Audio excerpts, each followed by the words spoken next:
எங்கள் அப்பார்ட்மெண்ட்டும் நாங்களும் சேஃபாக இருக்கோம். ஆனால் இன்னும் முழுசாக சென்னை மீளலை. நம்மால் முடிஞ்ச சிறு உதவிகளை நாங்கள் செய்ய ஸ்டார்ட் பண்ணிட்டோம். நிறைய மக்கள் இன்னும் ஸ்டாண்டர்ட் ஆகி நிறைய இடங்களில் லாக் ஆகிருக்காங்க. உங்களுக்குலாம் ஹெல்ப் பண்ணணுன்னு நீங்கள் லஞ்ச் ரெடி பண்ணியிருக்கோம். வாங்க. சரி, இன்னும் நிறையா லஞ்ச் உள்ள இருக்குது. நாங்கள் மட்டும் இல்லை, நீங்களும் வந்து இந்த மாதிரி நிறையா லஞ்ச் உங்களால் முடிஞ்ச உதவிகள் எல்லாம் நீங்களும் கட்டாயமாக பண்ணுங்கள்.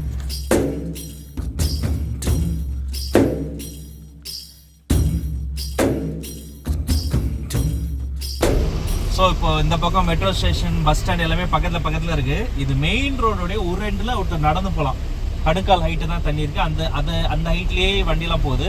அதர் சைடு வந்து அப்படியே பெரிய ஸ்விம்மிங் பூல் மாதிரி சாயம் போன வெண்ணிலவே கள்ளிப்பால கொட்டி புட்டா என்ன சொல்லி நாழுவேன் நெஞ்சிக்குள்ள கொல்லி போட்டா கண்ணு ரெண்டும் வெந்து போகுதடி என் தாயே உள்ளுக்குள்ள ரத்தம் வெடிக்குதடி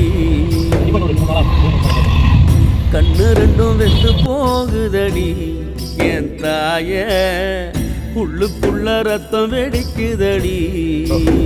நம்ம அப்பார்ட்மெண்ட்லாம் நல்லா கிளியர் ஆயிடுச்சு. ஆனால் அப்பார்ட்மெண்ட்ல வந்து ஒரு 2 நிமிஷம் தாண்டி வந்து அந்த தெரு எப்படி இருக்குன்னு காட்டுறாங்க.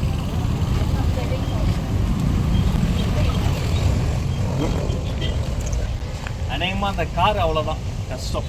ஆமாம், இப்போ கொஞ்சம் குறைய ஆரம்பிச்சிருக்கு. ஃபுல்லாக இதை விட பெரிய கவலை என்னன்னா, இது வழியால தான் எல்லாரும் நடந்து போகிறாங்க. வேறு வழியில் அவங்க வெளில வந்து தான் ஆகணும். இது வழியால தான் நடந்து போகணும்.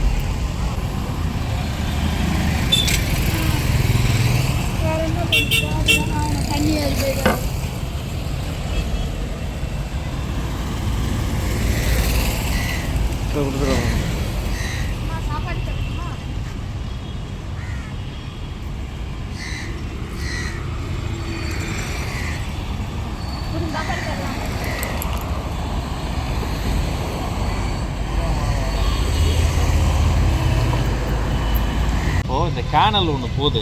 அதில் எவ்வளோ குப்பை சேருது பாருங்க. Thermocol, plastic. அந்த பிரிட்ஜுக்கு அடியில் ஜூம் பண்ண அந்த பைப் போகுதுல்ல, அந்த பைப் கடியில் போய் ஜூம் பண்ண எவ்வளோ பிளாஸ்டிக் பாட்டில், எவ்வளோ குப்பை, எவ்வளோ தெர்மோகோல், அவ்வளோ குப்பை இருக்குது. அது கட்டாயமாக நடந்து போகிறதால ஏதாவது வர்க்கம் கட்டாயமாக வரும்ல, வேக்சின்ஸ் எல்லாம் வரும்.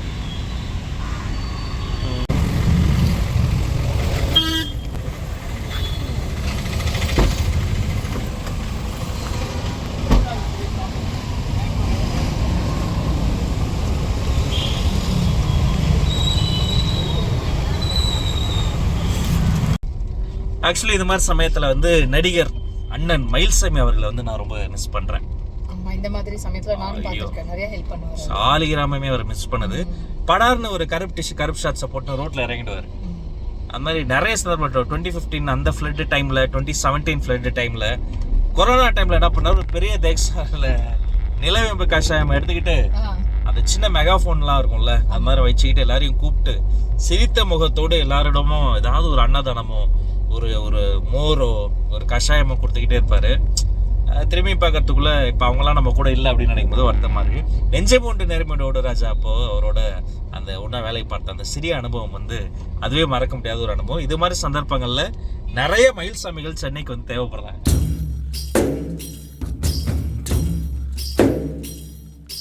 இவங்களை சொல்லணும், விடாமல் வேலை செஞ்சுக்கிட்டே இருக்காங்க. ஸோ அவங்க மேக்ஸிமம் எஃபர்ட்ஸ் போட்டுக்கிட்டே இருக்கிறாங்க. கார்பரேஷன் ஊழியர்கள், தீயணைப்புத் துறையினர், காவல்துறையினர், ஈபிக்காரங்களுக்கெல்லாம் நன்றி சொல்கிற இதே வேளையில் முழுசாக சென்னை இன்னும் மீளலை. எங்கள் ஏரியாவில் கொஞ்சம் கொஞ்சமாக தண்ணி வடிய ஆரம்பித்தாலும் கூட இன்னும் அந்த சாக்கடையாக மாதிரி சுகாதாரமற்ற சூழ்நிலை இருக்குது. இந்த இருண்ட சூழ்நிலையிலிருந்தும் மக்கள் மீண்டு வரணும். என் குடும்பம், என்னுடைய அப்பார்ட்மெண்ட் வாசிகள் இப்போ ஓரளவுக்கு சேஃபாக இருக்கிறோம். உங்கள் குடும்பம், உங்கள் ஃபேமிலியெல்லாம் பத்திரமா இருக்கீங்களா? உங்கள் ஏரியாவில் தண்ணி எப்படி இருக்குங்கிறத கமெண்ட்ஸில் தெரியப்படுத்துங்க. எல்லாத்துலேயும் பவுன்ஸ் பேக் பண்ண மாதிரி சென்னை இதில் இருந்தும் கண்டிப்பாக பவுன்ஸ் பேக் பண்ணணும். நன்றி.